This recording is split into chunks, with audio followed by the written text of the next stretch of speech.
Takže uděláme si pomerančové mafiny. Takže tady už mám 2 vajíčka. Mám tady 120 gramů cukru, takže takhle jsem si to předšlehala.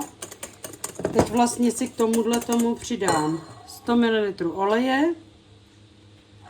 Mám tady. Přidám si tam kůru z 1 pomeranče. A prošlehnu.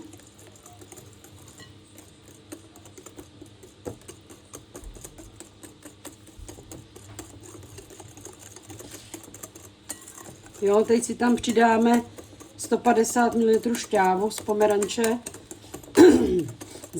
Psali z 1, ale byly to 2 pomeranče, protože 1 bylo málo. Takže 150 ml šťávy. Vlastně si to promícháme.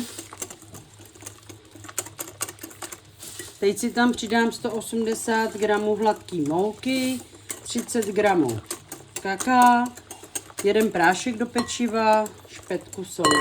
Jo, mám to všechno takhle v jednom, takže si to tam přidám, promícháme.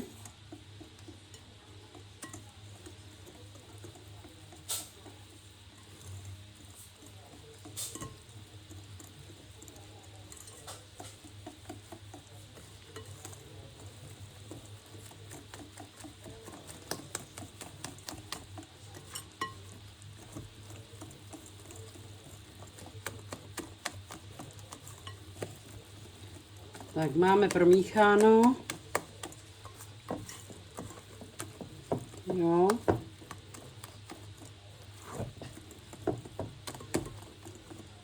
Tak. A na závěr si tam přidám do toho ještě 50 gramů na kousky nakrájené čokolády, takže to si dám takhle.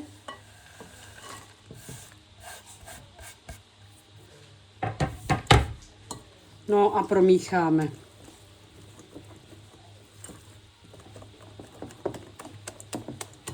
Jo.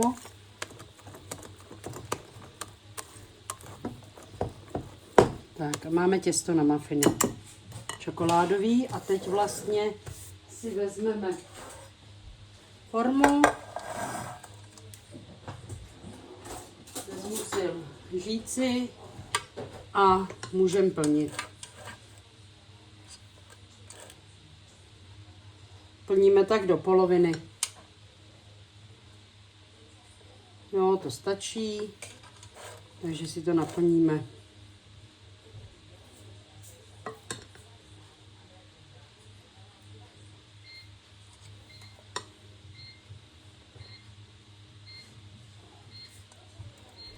Jo, takže takhle. Takže návod na nedělní chipsky s pomerančovou šťávou, s pomerančovou kůrou. Jestli budete chtít, tak recept je tady. Tak zatím.